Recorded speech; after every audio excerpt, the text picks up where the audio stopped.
Welcome to Performance Driven Living, the podcast where we question everything. We don't tiptoe around tough topics, we walk right into them. Not to provoke, but to get closer to what's real. You might not agree with everything you hear, and that's okay. The show isn't about being right, it's about being real. These conversations are meant to stretch your thinking, challenge assumptions, and spark something deeper. The views shared are those of our guests and may not reflect those of the host or team. And while we dive deep into health, performance, and transformation, this is not medical advice. Talk to your doctor before making changes to your health or lifestyle. Take what lands, leave what doesn't. But whatever you do, don't stop questioning.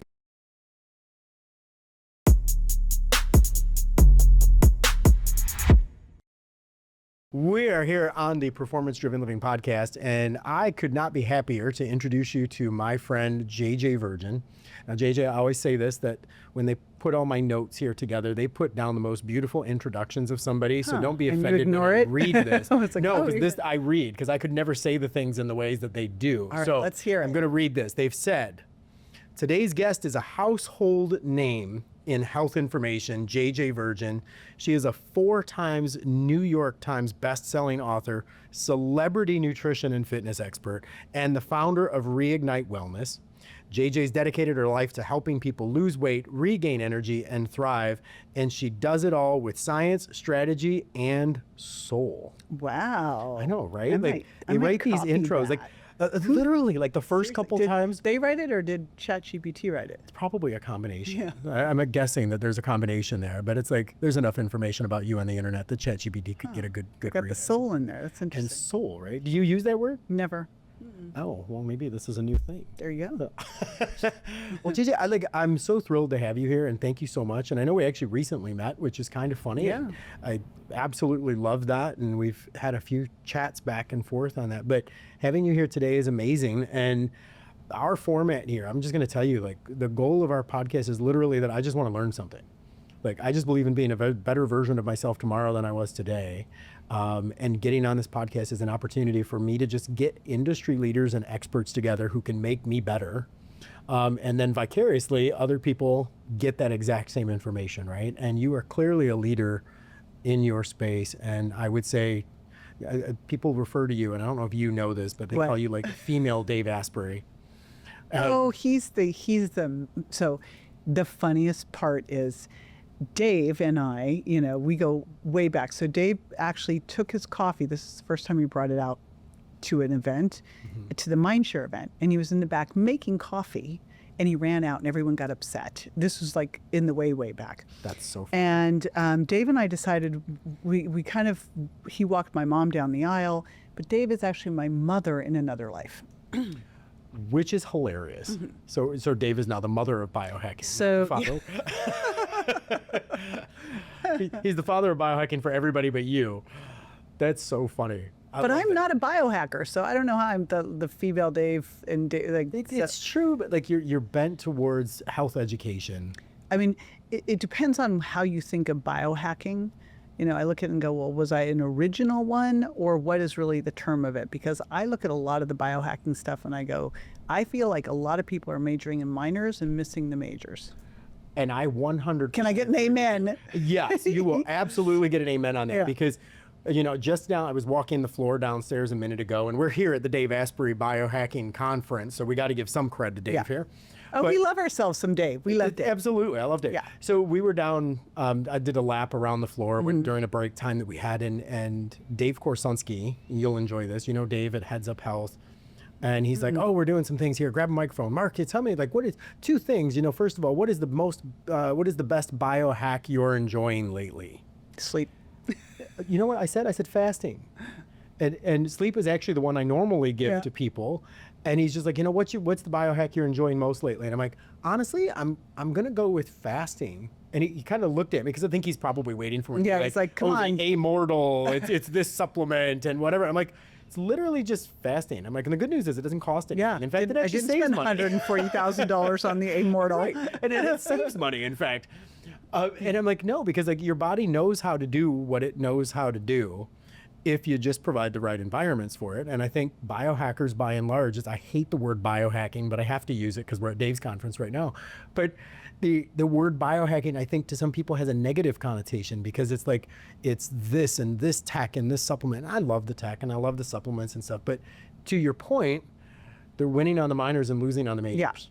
Yeah. Sleep, diet, exercise. Well, so here's the funny thing. New Year's Eve, we were having a big birthday party for David Perlmutter. It was his 70th birthday. And so we're sitting out on this beautiful boat dock, black tie on a boat dock. It's awesome.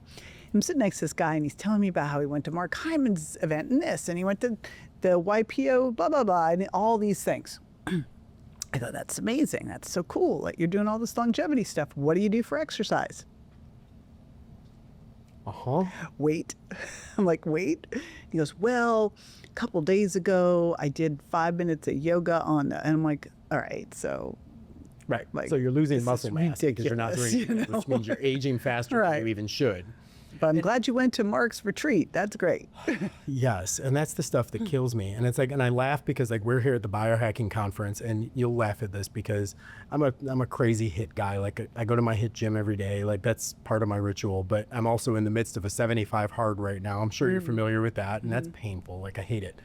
But it's like yesterday we wrapped up what we were doing here and I'm like, there's still a half hour on the floor. And I'm like, no, I'm going to the gym. Yep. Like there's a Barry's boot camp up the road here. And I'm like, and I walked to the Barry's boot camp to do a workout and then walked back in the rain, but walked back to the hotel before doing anything. I'm like, I'm not going to go run around the floor talking about biohacking and looking for new supplements if I'm not just taking care of the basics. Exactly. It is why literally like we got here late last night because of all the weather. Yeah. But we have I travel. I've been gone for 2 weeks. I have 2 big suitcases and a carry-on because I have my stuff with me, you know, and I have workout stuff and a coffee maker and supplements. I got my Patsu bands in the next room. Yeah, you got to have everything. So I'm like going, I am not going to be on the road and miss my sleep, miss my work. No, I'm not going to do it. Oh, no, my Katsu bands travel with me so that if I can't get in a workout, I can at least get in some blood restriction. Like I laugh because I have my carry-on, I actually check. Because literally 1/2 of my carry-on is just bottles of supplements and all this other kind of stuff. I'm like, I'm not going to go. I often spend like 2 weeks away from home. I'm like, I've got 1 suitcase for clothes and another suitcase. Oh, I had half of 1 suitcase was clothes. That's it. The rest of it is all this stuff. Absolutely. Yeah. Because and the truth of the matter is like, I'm not giving up on that kind of stuff just because I'm on the road. And what's funny is, you know, and this is probably not funny, but maybe it's funny, but it's like, I was a person who struggled with my weight for most of my younger life. And I laughingly say I'm turning 50 in a couple of weeks and probably in 50 is the best. That's what they tell me. Amazing. There's a little, I don't know if it's so much for guys as it is for women because I'm not a guy. So I don't know, you know, but like when there's something that happens at 50 where you're like, I really don't care. I love 40. 40 I did not love. I was going through really hard stuff at 40. I loved 50. I loved 60. So, you know, like. Well, I'm looking forward to 50. It's fantastic, but 50 is. Partly because when I tell people I'm 50, I love the reactions that I get from it. Because normally I'll be like, I'm turning 50. And people are just like, what? What? I'm like, thank you. That's all that matters. I don't even care that you believe it. I just want to know that you didn't guess it. As long as you didn't guess it, something's going right. It is wild, though, when you look at people, and it starts at about 40, where all of a sudden, you know, you remember in your 20s and 30s, like there were the people that were eating crap and, you know, going out all night, and you're doing all the good stuff. And you're like, why do you look so much better than me? All of a sudden, the whole thing flips at 40. And those people, now I'll look at them and I'll go, wait a minute, you're the same age as me and you literally look 10 to 15 years older. Oh, there is not a single, I was talking with my dad about this the other day. My dad is 68 and just set a Guinness record for being the oldest rookie year race car driver because like, and I told him, I'm like, you are the reason I have no concept of age because I actually was raised by my grandmother and my grandmother was old at 40. Yeah, my mom was old. I was adopted. My adopted mom and dad were so old. Yeah. So young. And it's crazy. And my mom died at 62. And I mean, psychologically believed that she was done. And don't get me into the whole psychoneuroimmunology conversation about speaking death over yourself and your cells just behave accordingly. I mean, it's like, it's no question. Like when my son got hit and he was dead on the pavement, we're like, oh no, you're going to be 110%. you are going to absolutely, like the doctor's like, he's got a 0.0125% chance he'd make it. And we're like, cool, not zero. You know, we're like, Yes. prove the doctor's wrong. It's like, you know, that's just thoughts create. Your perception creates reality. If, like, I completely am on the you create your reality. So if you think you're dying at 62, that's why these, you know, when you hear someone getting diagnosed with cancer and given X amount of time to live, and then that's when they die. You know, 100%. And I think it's like people live in that way. And I've even found myself lately, like I'm just on this weird path right now. I don't even know what's going on in my head anymore. But I don't even know what I believe. Like things are just happening. But like this whole idea, like, you know, it's like I'm dead. Like that's the funniest thing. I'm dead.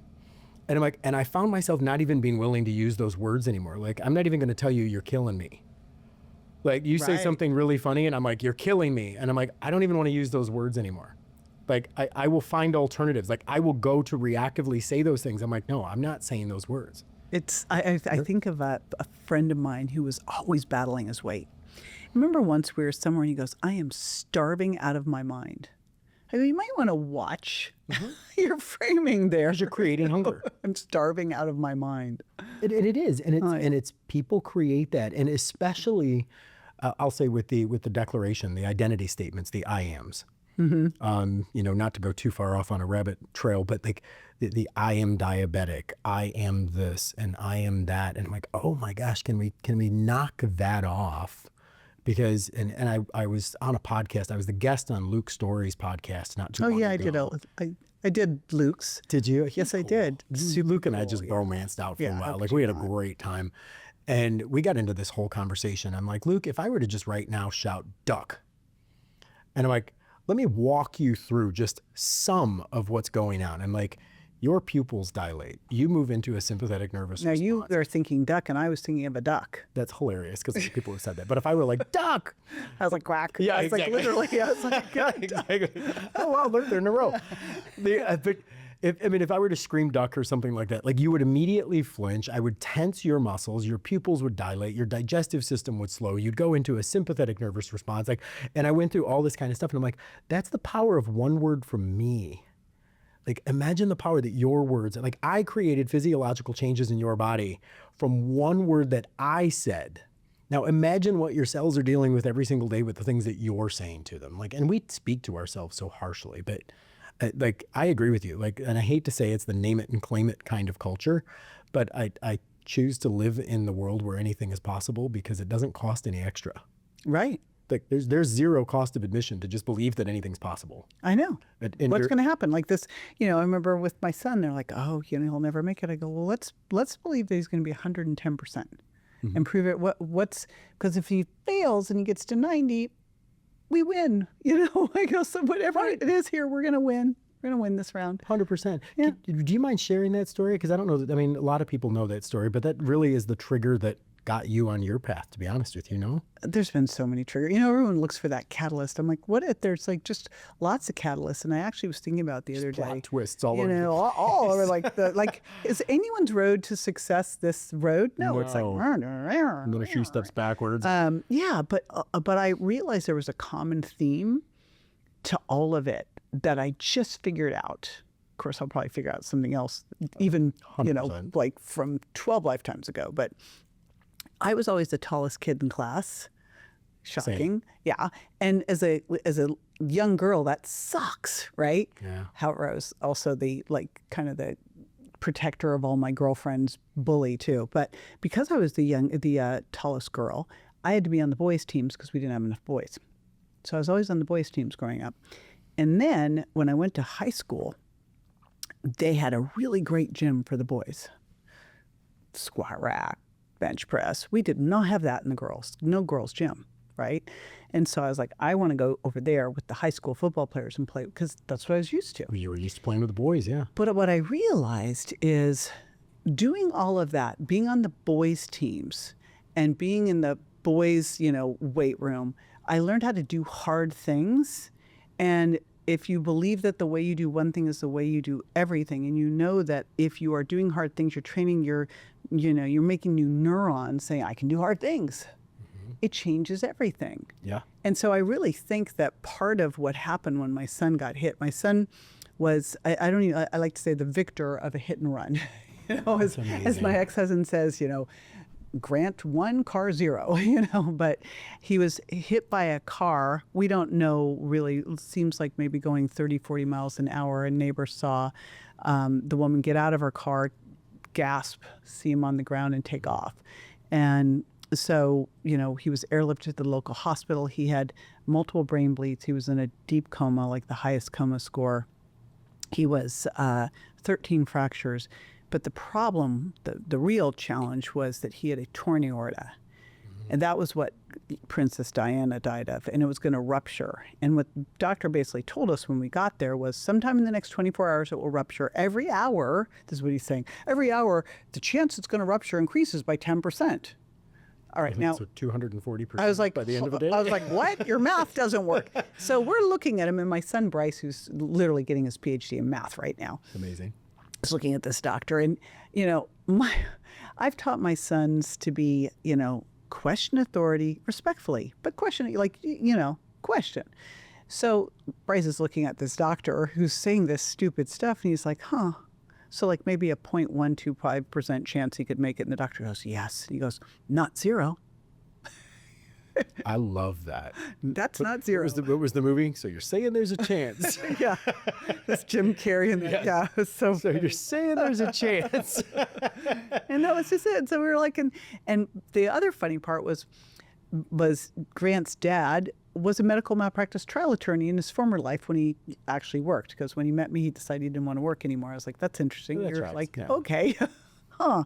Anyhow, so he just started using some verbiage to make the doctor actually do something. So we overruled the doctor and got him airlifted to the next hospital.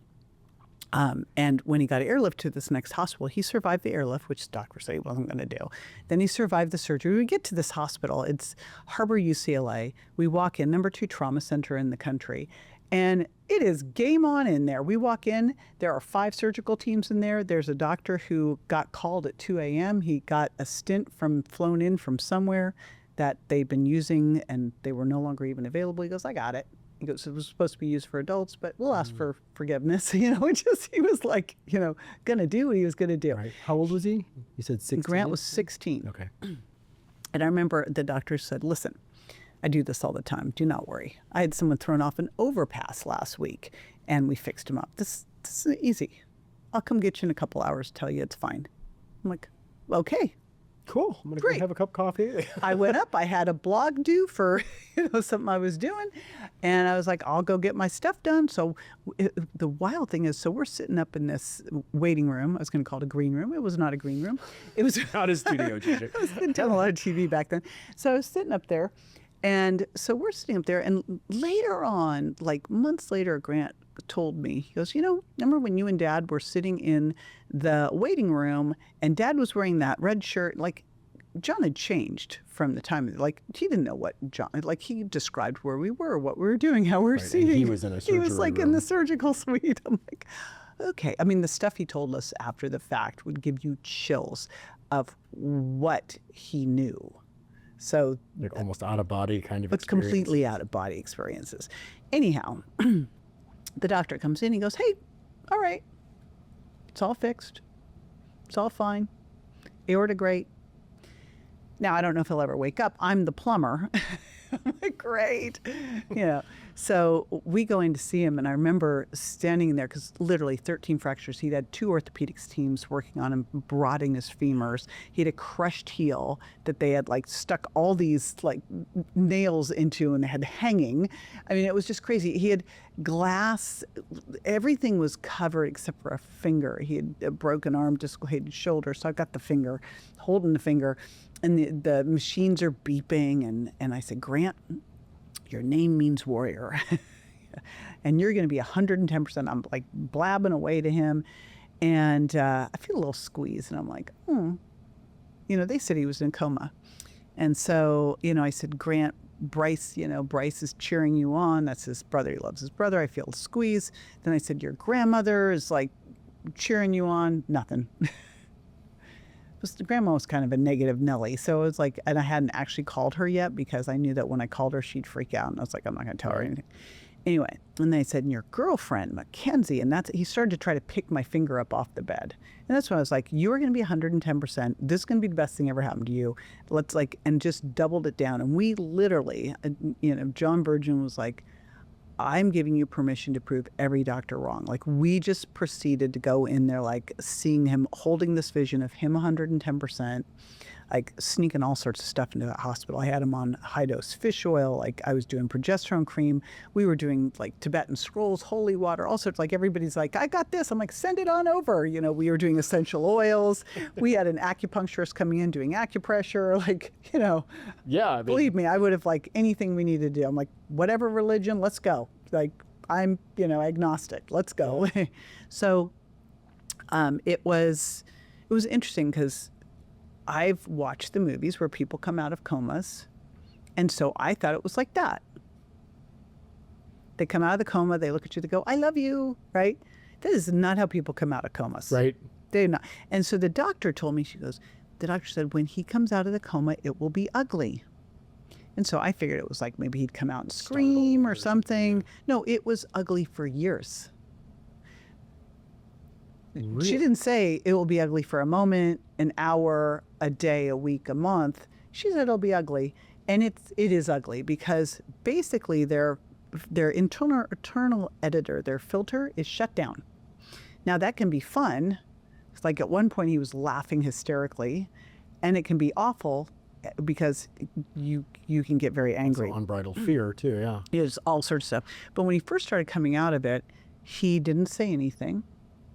He stared off into space, and he moved the one arm that wasn't in a cast. And he did that for weeks. He just stared. And I'm like, uh-oh, Thinking brain and damage. the amount of mastery of your emotions that requires to not freak out, because I thought he can feel, and it turns out Grant and I have a very telepathic, almost like the, I don't know if you listen to the telepathy tapes.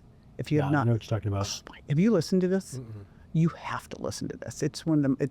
First of all, you will never come out of it. You're going to be in there, so be prepared when you listen to this. Totally there, yeah. It's incredible. But my son's a little bit on the spectrum, and I've always felt like he could.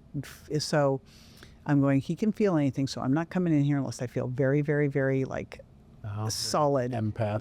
I'm like not going to let him feel any fear or anything else. Like, I'm coming in clean, clear. He's 110%. I'm not going to let him like worry or anything else. Like, I told him, do not worry. Gotcha.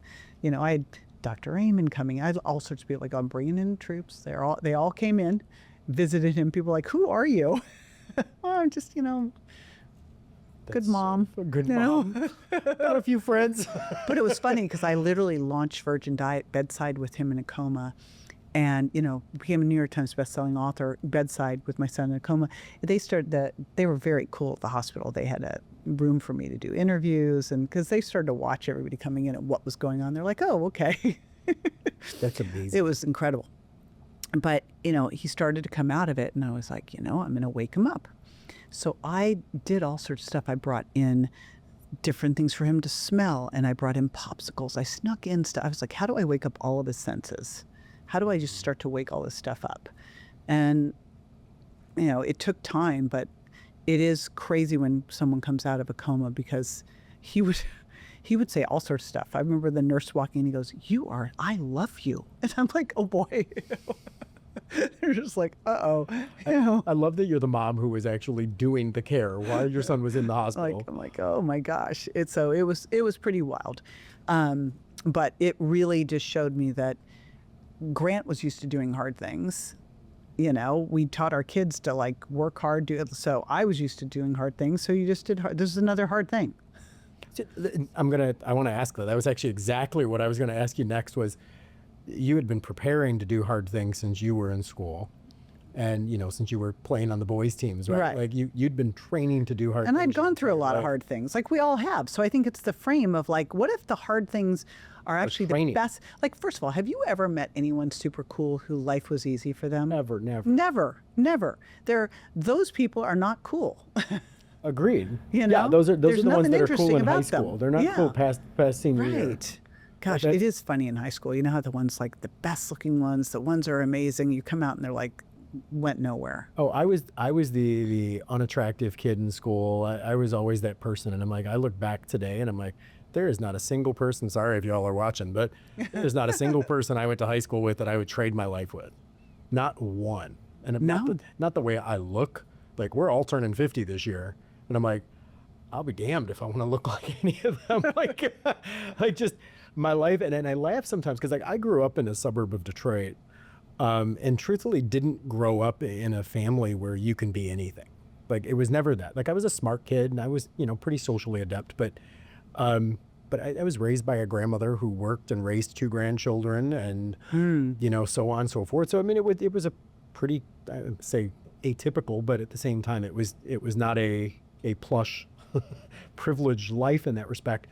But it was like, but I always believed that it didn't matter what I put my mind to. I never approached the world with a scarcity mentality. Where'd you get that from? I don't know. And I would say my dad happens to be the same way. And although when I was growing up, like, I was a teenage pregnancy, to be honest. So he was a kid himself. Like, he was growing up while I was growing up. And we've got a great relationship today. But he's also one of those people. And I was telling you earlier, like, I have no concept of age because of him. Like, 62 years old, my mother was ready to expire because life had been really, really long and hard. 68 years old, and my dad's hanging a Guinness record on his wall. Yeah, wow. And I heard him on a podcast the other day. You'd know the guy. Do you know Barry Shore? I'm sure you do. He's a Joe Polish friend. My dad's good friends with Joe. Oh, how funny. Yeah, and so funny enough, so Barry Shore is someone that Joe introduced him to, and Barry's the happy whatever, like he's over the top. But I was watching, I was on Barry's podcast last week or something, and my dad had been on it as well, and I saw his episode and I was like, wow. Oh, that's fine. And I was watching his episode with Barry, and he made the comment, and because Barry's like, we need to live positive, we need to da. And he's always, about this cheery, happy, it's a little sugary for me, but great. Like, I'd rather that than the opposite. And my dad had actually made a comment on Barry's podcast about, he's like, look, I'm 68 years old right now. And he's just like, and I'm going to be honest with you, there's nothing today that I can't do that I could have done 30 years ago. And he's like, there's literally nothing that I do differently today that would be related to age. He's just like, I run my business. I travel all over the place. I race cars. I work out at the gym every day. Like, he's all into the supplementation and peptides and all the other kind of stuff as well. And it's like, so we kind of nerd out on that stuff. And he's like, my life hasn't changed. He's like, I'm 68 and there's zero difference in the way my life is. And, and I kind of laughed because I was like, that's kind of funny. Because like, I'm turning 50 and that's a moment for whatever. And I'm like, my life's actually better. It's like better than it was 20 years ago or 30 years ago. And it's like, I'm healthier, metabolically and at a cellular level, I'm definitely healthier. But it's like, even psychologically, like, I'm just a healthier person today. And it's like, and I think it is that show up at 100%, speaking life and speaking into existence the things that you want to do. And, and I always say when we set a goal over here, life has a way of reverse engineering all of the things that lead up to that, right? Because it's this series of milestones along the way. And if you never set a goal, every road will take you wherever. But if this is where you are, if you're claiming 110% in a hospital room, every one of your actions, including the mood I walk into the room in, is necessary. And anyone else walks into the room in. But yes. They'd walk in and I'd usher them out and let them know they could be fired. I love that. Yeah. I absolutely, what? absolutely love that, because it is 100% accurate to say that, like, people bringing negativity in, like my aunt fell, and I say I take care of my aunt, but like she fell and broke her hip last year, and the way that she was being dealt with in the hospital, I'm like, no, we're not doing this.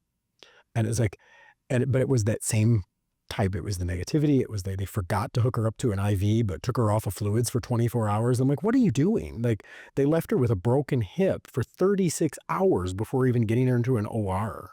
What? And it's like, it was insane watching this. And I'm like, I'm not bringing negativity into the room, but I remember, like, even when the doctor was there, I'm like, can we step in the hallway? Yeah. Because we're going to have a negative conversation, but we're not doing it in here. Oh, that's what I did with them. They were like, oh, we're just, that crushed heel became a thing.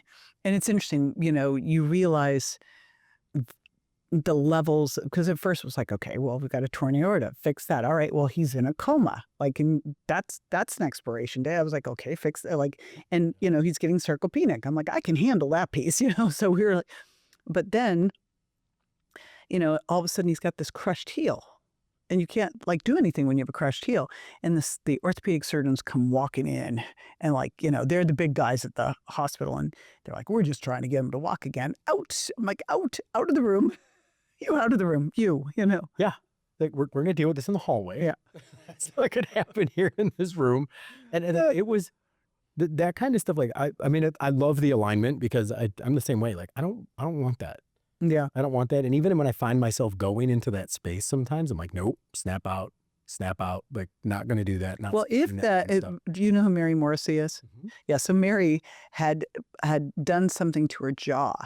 And so she goes to the dentist and the dentist is giving her all this stuff. And she goes, stop. I need you to be able to hold the vision of this being completely healed. Because if you can't hold the vision, you're not, A, not my dentist, but B, like, it's not going to work. And you think about it and go, they have to be able to come in and see you where they have to hold that this vision. If all of these things are going to be there. They have to say, oh, you're going to be permanently, this will never. I'm like, stop it. Just stop. That's something else. Well, Gigi, let me ask, like, so your son came through this. Yeah. And run in and which is an amazing end to a and traumatic story. Yeah. And, I 100% believe that you're responsible for that. Well, it took a village. My ex-husband was made for this. Like, he's the patient human. So we are a perfect pair to do this, because I was like, I think when I come into the hospital, they're like, oh, damn. Is the dad coming in? He's the one that would come in with flowers and cheery, and I'm like going, what the hell is happening over here? Right. So, but he's very.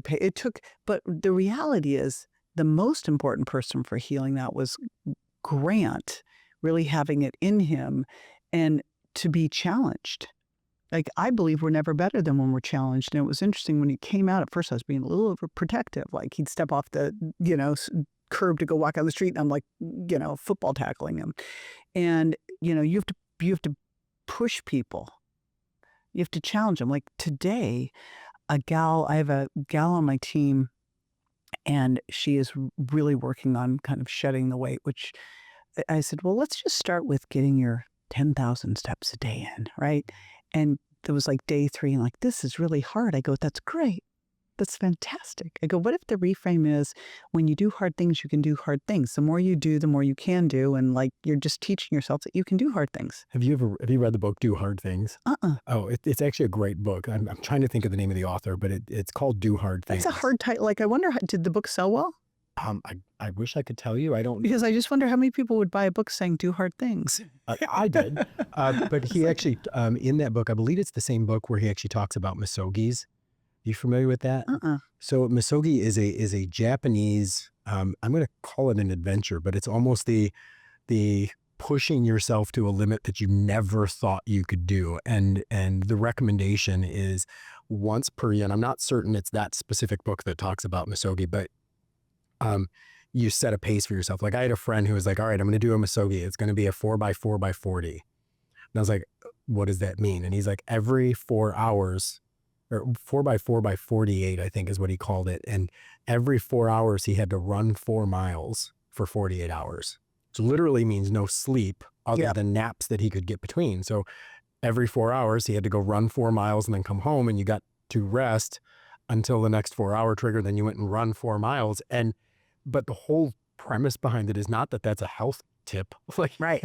Obviously. That's a horrible stressor. But the reality of it is the mental discipline that it takes to do something. I told you, like, I'm doing a 75 hard right now. And there are some days I'm like, I just don't want to do that today. Like, I don't want, like, I just don't want to. And I'm like, no, you're going to do it. That's not the point. Like, you're going to do it. Like, literally, I decided to do a 75 hard, and I will be in the middle of it when my birthday hits. And I'm like, yeah, you know what? That's what's going to happen. And isn't that the best way of all to celebrate your birthday? And I'm not going to touch alcohol for 75 days. Not that I'm a big drinker anyways, but it's like, but I'm not going to do that. And I'm going to get up and I'm going to do 2 workouts that day.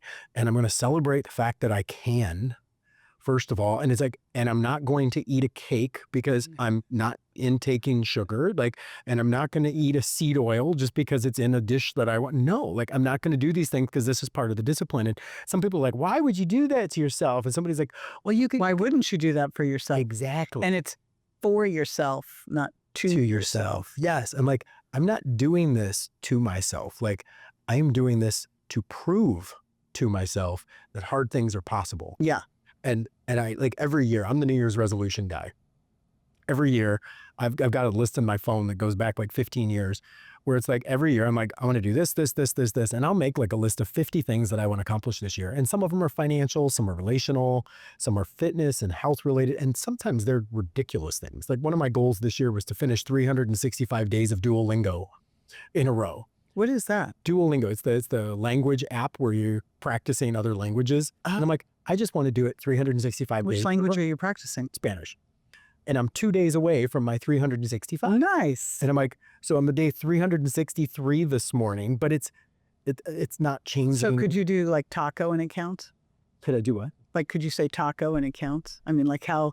No. It actually walks you through exercise. Okay. You're like, oh. I went to the Mexican Hilarious. restaurant. And Like a burrito, please. Not exactly. No bueno, JJ.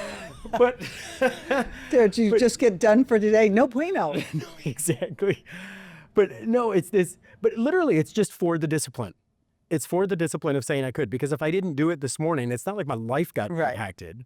But getting up and going, no, before you get out of bed, you're going to do your Spanish practice before you get out of bed. Because why? Because you that's said what you were going to do it. You're going to do. And you commit to your word and you do what you say you're going to do. And that discipline echoes in every area of life. And I have found, I was actually, so you're familiar with my association with Zona. And we're in the midst of the FDA clinical trial and stuff right now. And I laugh because I told the president of the board, like, yeah, we're going through the FDA clinical trials right now. And I'm like, and we're going to be successful. Like, and I'm thrilled that we're doing it under a Marty McCary FDA and blah, blah, blah. And I'm like, this is amazing. And he's just like, oh, I love your optimism. And I'm like, no, I'm like, in the next 6 months, I plan on having a meeting with Marty McCary. I'm like, that's just how this is going to work out. And he's like, okay. Like, and like, it costs nothing to declare that. Like, this is what I'm going to do because I want this on the market for the sake of everybody else. And I'm like, and you know what? 12 months from now, I want to meet with Trump. Like, why not? Why not? It doesn't cost anything. And then I laughed because I text him Tuesday night. You know Nick Zaldestani, I'm sure. And Nick had his dinner on Tuesday night, and I had actually helped him with a lot of that stuff for the dinner. But I ended up sitting next to Callie at the table. I'm like, you know what? You're sitting here. Yeah. Like, I did it. He's like, yeah, okay. Like, well, he was there, take my number, blah, blah, blah. And we just sit and chat and so on and so forth. And I text Stinson, who's the president of the board, and I'm like, and he's probably mad that I used his name because he's like one of those private families. But I'm like, yeah, you know what? Like, I'm sitting here with Callie. He's got some really good ideas for us with the FDA and so on. And he's like, what are you doing? Like, and I'm like, what I said I was going to do. Yeah, that's exactly right. Like, I've committed to what I'm doing. And that's what's going to happen. I'm like, why does he? And guess what? This is one of the biggest health problems we face. And this is the most amazing, easy way to fix it. Right. So why wouldn't everyone want to know about it? Well, yeah, that for sure. But a part of me is like, no, I committed fully that if I'm going to lead this charge, I'm going to lead it at 100%. Yeah. And so, yes, things show up. I'm going to make sure that absolutely. That all happened for a reason. Absolutely. Now I do have a question for you. So Grant, he's well, all's well. You know, that's a great story. But clearly that was also a moment for you. I mean, not only as a mother, because my God, I can't even imagine. Well, you walked into his room positively, and I'm certain there were tears cried when you got home. Actually, I did not cry. My book agent, when I wrote the book, said, you know, and talked about the crying, I go, I actually did not cry. I'm not a crier, though. I don't really cry. When I was pregnant, I cried at TV commercials. But beyond that, hormonal situation, that's not how I handle things. Like, we all have our ways that we handle things. I look at people and I'm like, I wish I could cry like that. Like these people that just cry. It's like, I wish. I've never been a crier. Same. Isn't that funny? I'll sweat. Well, and I laugh. I'm like, I'm your crisis player. Like, if the world's falling apart, I'm like, I get very zen. I'm like, okay, let's go. Case in emergency, I am your guy. Like, I am flow state. Yeah, The minute of crisis. absolutely. Me too. I should have been an ER doc. So I'd have been a great ER doctor. Yeah, that's so funny. Except I probably would have done plastic surgery, but it's just because it just seems like something fun to do, and then it would just be hurting people. So that's probably best I didn't do. well, maybe. I just think that, like, I've a lot of friends who are plastic surgeons, and the problem is people come in for plastic surgery, but that's not really what they're trying to fix. That's also true. Well, I went into clinical psychology instead, so yes, I exactly know what you're talking about. But, so Grant's story, though, that clearly fueled your purpose forward. It How did it? it shifted some things because it was interesting because here I was publishing a diet book. And I remember thinking, standing there in the hospital that first night, and I was like, I am ready. I was like, game on, And I thought, man, I'm at the top of my health game, thank God, because I am going through a lot of stress, but I'd already been prepared for it. But it made me realize, like, what about someone if they weren't ready? Like, you can't walk into an ICU sick with a sniffle. You can't go under that kind of stress. Like, I didn't get sick at all. Like, I was fine the entire time. I was like, I also got to the hospital between 5:30 and 6 a.m. every day, left there about 8. I would pop out and run the stairs. Whole Foods actually found out and was delivering food. Like, I ate healthy. I did everything the way I kept all my stuff up the way I normally do. As you do. And worked bedside with him in a coma and did like interviews out of the office. But what it really made me reframe was that you've got to seize every moment of every day. You can't say, I will handle that little health thing tomorrow, because had I had any stuff going on, that would have been that would have been a problem. Like, the fact I could show up completely and fully and be there for him. And the other thing is, I think it's Gary Keller, it's Greg Keller, the guy who wrote One Thing. So it is this whole book about how the amount of things we can get done if we just, instead of like having a lot of stuff, which all of us ADD entrepreneurs love to have a lot of things, but if we just focus on a thing, get the thing done, then focus on the next thing, like, we can accomplish enormous things. And what happened when Grant got hit is I literally evaluated everything and went, okay, number one, my health and self-care, which is not what most people would do. They would have completely thrown that out the window. And I realized I can't show up for Grant and be in the ICU if I'm sick. So I have got to be well rested. I've got to be able to make right decisions, et cetera. So I was like, I took even better care of my health. So that was the first big thing. And the next thing was Grant. And, of course, my ex-husband was taking care of my son, Bryce. So that took pressure off of that, but because I was 2 hours away from home.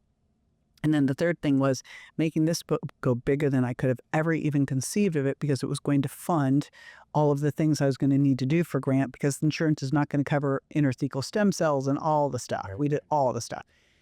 And so that's what I did. And so I just focused. I got rid of all the rest of the stuff. And it made me realize that most of the stuff we spend our time on and worry about are distractions and silliness. Like, I just wouldn't even let that go in my brain. And I've kept to that to this day of like, what can I get rid of? What can I get rid of? What is a distraction? Because most of what we spend our time on is not remotely relevant. Most of the things I'm not a worrier. But most of the stuff, we just worry about stuff, and it's just... Well, what I'm hearing so much of is like every day is training day. Yeah. But it doesn't matter. Every day is training day. Yeah. Every day you got to show up. Yeah, and again, it was funny. I Nat Nidham. Very so well. She's I love a dear Nat. friend of mine. So Nat and I was in the gym this morning, and then Nat walked in and we're like, blah, blah, blah, and she's like going, oh, today's just not going to be a big workout day. Like, she was kind of realized because we would like talk too much. And then it's like, today you showed up, you came in, you did some stuff, you did it. Like, every day doesn't have to be the hardest day, but every day is a training day. Every day you have to show up and, you do your best that you can in that situation. I love Nat. I actually got to know Nat and love her to death. We did a couple Tony Robbins conferences together. Oh, sure. Fun. Just some of the laughs we've had and like the tears, like they everything. It's a Tony Robbins conference. I speak for Tony, but I've only been to Business Mastery. We did Business Mastery back in August and then ended up doing Date with Destiny, which Date with Destiny, I don't care who you are, like you're walking out of there with something, right? Like it's At some point I've been do this or UPW. really, It's kind of ridiculous, isn't it? Like I go and teach. December. He always does it like first week of December every year. I know a couple people that are actually going to go do it this year. Yeah, I mean, I can go whenever I want because so I was kind of going like, this is really silly that I haven't made it to one of these things yet. I think that's easy. Like you need to do a Date with Destiny. Like, and Tony's such a genius at like NLP and so it is incredible to watch him how he can do these things. It's quite stunning. He's a force in nature. He is. I remember early on when I did Dr. Phil for a couple years, and I would watch the way the guy thought on his feet, and I was like, this guy, like say whatever you want, but man, is he good, you know? Mm-hmm. And then you go, then Tony's like 10x, 100x that. You just watch, you go. I got a Tony story for you. We're in December, and it's one of these hypnotic moments and whatever, and everybody's going through this exercise where they're forgiving somebody in their past, and like, you know, the stuff that like, I tend to intuitively check out on because I'm not into the woo kind of stuff, but I play along and have the experience, like all good. And this little Malaysian lady, and you can picture this because you know Tony, this little Malaysian lady is there and she stands up to tell her story, and she's like, I today, in broken English, you know, forgave my mother. And Tony's like, that's great. You know, tell us the story. And she says, when I was a child, I was probably 5 or 6 years old. And my mother told me that she couldn't afford to keep me anymore. And she told me I had to go live with another family for a while until she earned enough money for her to be able to afford us to be together. And we're, you know, and everybody's like, oh, sad sits, or, you know, collective gasp in the audience, you know, 6,000 people all with a deep sigh.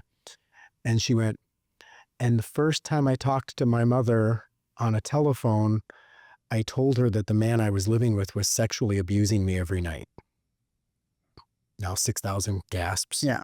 And she said, and my mother told me to just stick it out for 6 months and she'll have enough money. And like the whole room froze. Because that's just one of those like, what? Oh my God. Like, that's a horrible story, like whatever. And she's like, and tonight and Tony went, stop right there. Okay. Now 6,000 people are horrified. And he's like, totally. And he's like, I want to stop you right there. He said, there isn't a cell in your body that man has ever touched. And everybody just kind of arrested for a moment. And he goes, the cells in your body actually recreate themselves at most every 7 years. And your body renews every 7 years, which means your body has regenerated every cell multiple times. And the only reason the cells in your body even know that man touched you is because you keep telling yourself this story over and over and over again. And you are passing that trauma along to every version of you that is reborn year after year. And it was like, and you're like, oh, like, wow, that was a pattern interrupt, right? Like that was like psychological genius. And he went, and I want you to finish the story. And when the story is finished, it never gets repeated again. Go ahead. And I was like, holy moly, what did that man just do in this room? Like you took 6,000 people and took them through an emotional journey. Like, how did he like, isn't that crazy? Is he just an alien? That's, yeah. Like there's a couple of people I think are aliens. Please, I want to know. Elon's an alien. That I actually, right? He's clearly an alien. Yeah. Definitely spectrum, but. Yeah. Well, but I mean, just to think of these things. But yeah, the big thinking out of him. Tony's like either channeled, you know, and Sage is too, by the way. I was doing a thing with Tamps and Fidel, and we were co-interviewing Sage, and I'm like, okay, like, what did you just do here? You know, it's like, wow, you know, but he is just channeled. It is quite something. It was incredible. Like, I mean, where would you learn how to do this? And to feel into it to know what you can do, because you got to create a lot of psychological safety to be able to do something like that and not just piss someone off and have them retract and go crazy. Yes. You know. And we were there, and it was me and Natalie, and do you know Olivia Lassler? She's a psychoneuroimmunologist. So she and I at breakfast the next morning, I was like, what what just happened? And I told you, like, my background's clinical psych. So like we start going on and on and on about this power of the, and I'm just like, this is something that I've been like so into and blah, blah, blah. And oh my gosh, like what he just did. And it was like, what in the world just happened? But it all ties back to this moment with Grant, right? It's 110. It's 110. And speaking those types of things over your body makes your body respond as if they were already happening. Like, tell your body that, like, and I will say, like, even using, I'm sure, Vishen Lakhiani, and like, talking to Vishen and getting, some of what he does with like the Silva method meditation and stuff. And I'm like, and I got into that deep for a little while, and listening to the fact, like, I've actually found myself in places where I'm like, I have an upset stomach right now, but I'm on an airplane. There's a whole lot I can do about this. We're not going to have this. Right. This is just going to be my thing. And I'm like, wait, this doesn't have to be my thing though. Like, because I'm not going to just suffer through this. And I'm like, okay, like I'm going to put myself into a meditative state, and I'm going to speak to the cells in my body and tell them to diagnose what's going on and fix this. And we'll actually feel that going on in my own body, and it settles that upset stomach. Because like, no, I need you to awaken. Like, I need you to behave in a way right now, and I call the shots here. Like, this is what happens. And I think it's that power of voice is so incredible. And I love that. Like the Grant story about 110%. Like, I'm going to use that from now on. It's be the 110% or nothing. But right. We're 100. There's burn the boats. Yeah. Burn all the boats. Back. Take that island. Yep. We're burning the boats. Yeah. We're not going home. Yeah. Like, this is where life is going to be right now. Like, this is not an optional moment. This is I'm declaring victory in advance. And time just has to catch up. 100%. I love that. That's not mine. I got to credit one of my buddies, Kevin Ellis. He would stand up one of our masterminds, right? And he's like, la, la, la, la, la. And time just hasn't caught up. I'm actually a guest on Kevin's podcast tomorrow. Oh, how funny. I know. I've known Kevin for years through Michael Fishman's group. I've yet to do mastermind. So I'm planning on it this year. Like, you're coming to Mindshare this year? Your Mindshare, yes. Nice. Your mastermind. Nice. Well, we have the Mindshare, and then we have the mastermind there. Like, we have the big group, and then we have the smaller group. So we'll come to the big group, and then you'll feel into it to see if it's, I don't know what's going on with your life. If it's, if you're looking for the time to have an amazing group that's all thinking this way and grow and scale your business, that's the mastermind. And that's Mindshare is. And Mindshare's our big community. And then we do our amazing event each year. Right. Last year was Tim's 60th birthday party. Oh, that's 60th party. It was super fun. Oh, it's super cool. So every year we have a costume party. This year's theme is all around AI. So it's all about how we need to show up as superheroes. Mm-hmm. That my time is being spent right now.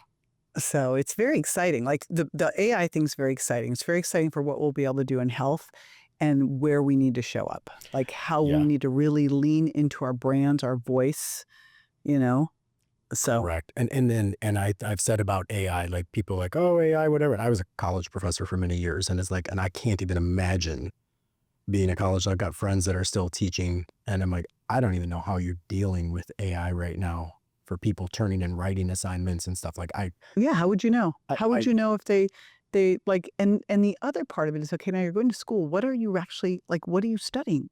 Right. Are you like, because really what you need to study is how to prompt. Correct.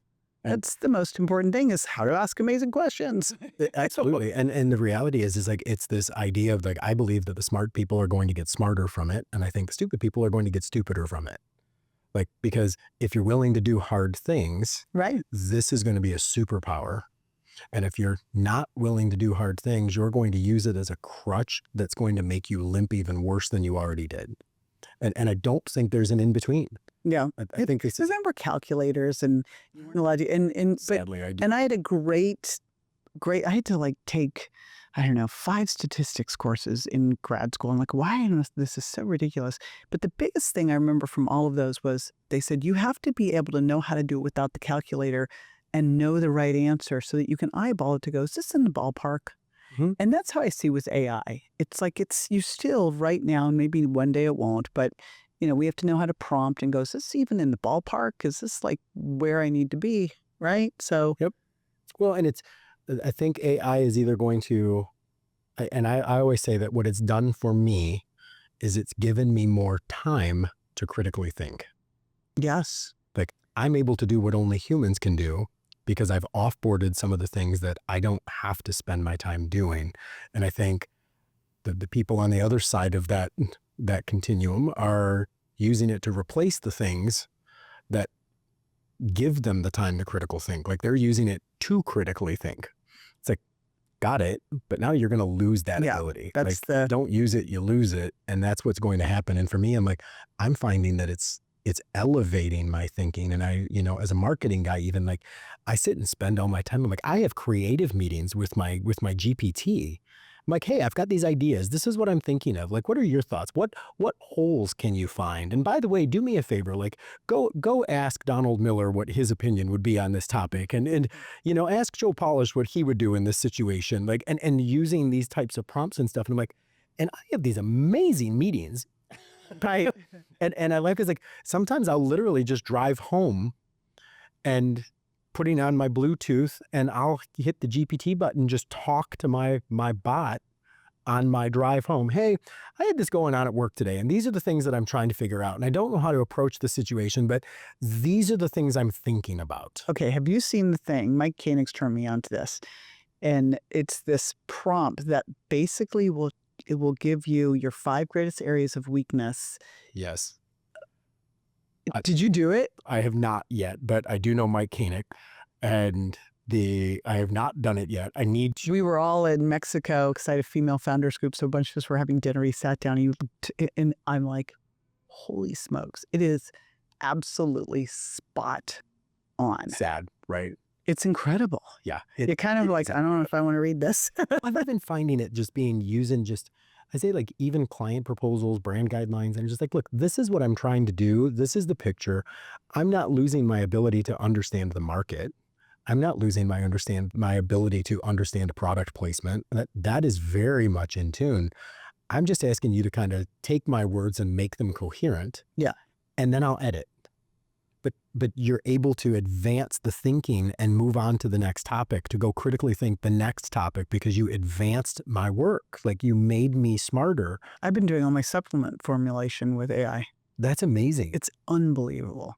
No, It's incredible. I think that's absolutely amazing. I was actually talking, you mentioned AI, and I had a meeting, probably shouldn't even say this, but Changing Life and Destiny conference, Al Pernia. Do you know Al? So Changing Life and Destiny is every year in Dallas, and it's a beautiful, I would say it's one of my favorite conferences of the year because it's not giant staged. It's very family driven. A lot of practitioners, chiropractic, functional health, and they do CEUs and everything. But like Dan Pompa got recognized this year, and Fab Mancini, and these guys, all them. And but I love that. So we actually did all of their marketing and everything for them this year to help bring this on. And we just did a meeting recently and talking about the 2026 conference. And I'll keep you posted on it. And Never heard of it. yeah, they've been doing it for many years, and it's always in Plano, Texas. And it's a great conference because, like I said, it's all people who it's very well networked. Del Bigtree spoke there this year. So great conference. Anyways, I was talking to Al. I'm like, Al, his audience is practitioners. It's not consumers. The audience is getting as many practitioners there as possible. And like this year's conversation needs to be about AI because practitioners are busy practicing and they're not taking the time to understand the way that this is instrumental in their practice. And it was, talking about this. And it's funny because that conversation came up when I was talking with Chris Motley. I'm sure you know Chris Motley. He took over Josh Axe's podcast, Ancient Health. But anyways, Chris is a cool guy. He's a functional doctor. And I'm like, Chris, let me ask you, do you use AI in diagnostics? And he's just like, I can't tell you I do. And I'm like, well, let me ask you a question. I'm like, because from a diagnostic standpoint, I was demonstrating this. And I'm like, a patient 1 comes in, has a presenting issue. You find a solution, you give it. Patient 2 comes in, similar symptoms. You give them that solution. Patient 3 comes in, same situation. Patient 4 comes in, what's your natural bent? And he's like, probably give them the same solution I gave the other three. And I'm like, yeah, but what if the symptoms the same, but the root cause is different? I'm like, AI is such a way for you to objectively, this is the symptom, this is the patient profile. Do me a favor, invite JJ Virgin to the conversation, invite Dan Pompa to the conversation, invite Mindy Pels to the conversation, find out what all of them would say about a person who with all of this diagnosis, and what are the possible things. I'm like, and maybe it spits out 6 different possibilities. Like, you can probably objectively, you like, can cross 2 evaluate. off. Yep, these 2, nope. Yep, this is the one that I assumed. But wow, I've got a chink in my armor on these 3 because I haven't disproved them. I haven't ruled these 3 out. So it's too early for me to jump to this one. And he's like, I have never even thought. I just got my Vibrant Labs tests back, and I was like, oh, I should talk to the lab director over there. And I go, wait a minute. So I'd tell my, and then I went, wait a minute, hold on. I don't have to do that. And I literally put in some of my favorite practitioners and, gave it all the information, dropped in my labs, and I was like, whoa. It's crazy. Like, I did this, and I would not show him, but I was showing Alan. I'm like, and I did this full, like, Dr. House MD diagnostics thing. And I'm like, and I'm asking it, like, what are the rule outs? What are the things it could be? And I'm asking, like, are there mental health comorbidities that I should be looking for, and so on? And did this full practice diagnostic. And I'm like, guys, like, this is Mark Hyman's work. This is Function Health, right? Like, it's take all the data, put it into the AI, and then baseline it against general population type information, and we can get a pretty good answer. Like, that's not the future. Like, that's the present right now. Like, we need to get more people realizing the power of this. The future is you have your own health GPT. It knows all your stuff. Yes. So each time you do a lab, right, in your wearable, everything reports into it. And you have a virtual doctor available on your desktop, which is actually the whole thing. JJ, I don't want to keep you. Oh my gosh. We could sit and chat all afternoon. I absolutely love it. I don't want to keep you all day, but I'm so grateful that you took the time to come see me while you were here. Like, that means a lot. And like, I just look forward to seeing you in the future. Thank you for the 1 year. I'm excited you're coming to Mindshare. I will be, for sure. See, you sold a ticket while you were here. But the reality is like, just your story is inspirational. The work you do is incredible. And literally millions of people have been impacted by what you do, whether through books. Biggest ones are coming. My big book is coming. Oh. Like seriously, my best work is ahead. It's what I've been wanting to do forever. And I feel like the zeitgeist has finally caught up to me. I love that. Do you know Dan Sullivan? Yes. So I worked with him for years. Oh, that's amazing. So Dan, who is actually very good friends with my dad.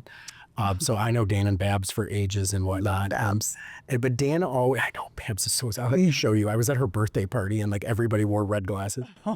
They're so funny. But Dan, who's also the tallest girl in class, right? I know. That's why Babs and I bonded, Right? We're always like, wait, you're taller. Wait, you're taller. Like, what shoes are you wearing? But Dan always uses the phrase that the only way to thrive is for your future to be bigger than your past. Yeah.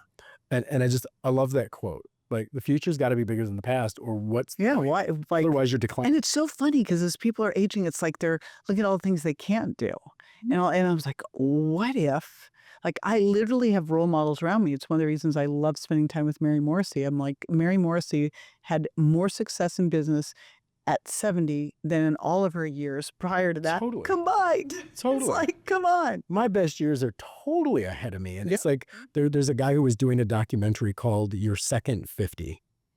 And, and I was chatting with him and he was at the Changing Life Investing conference actually.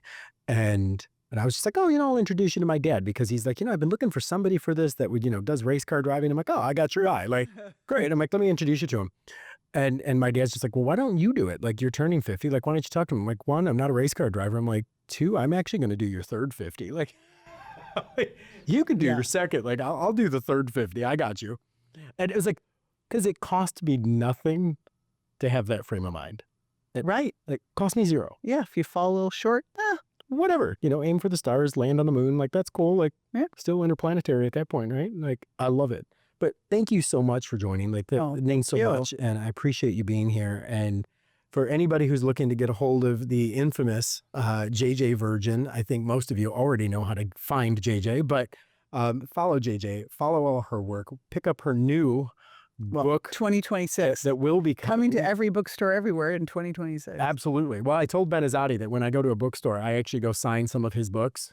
I'm like, I go autograph some of the books for you. Very funny. And he's like, wait, did you really do that? I'm like, of course I didn't, but maybe I'll go autograph some JJ books too. But thank you so much. We'll put all your contact information and the links to all your social stuff and everything in the notes here. So please, JJ's amazing. Like you're a legend in the health space, and it's just a honor to call you friend. Thank you. You.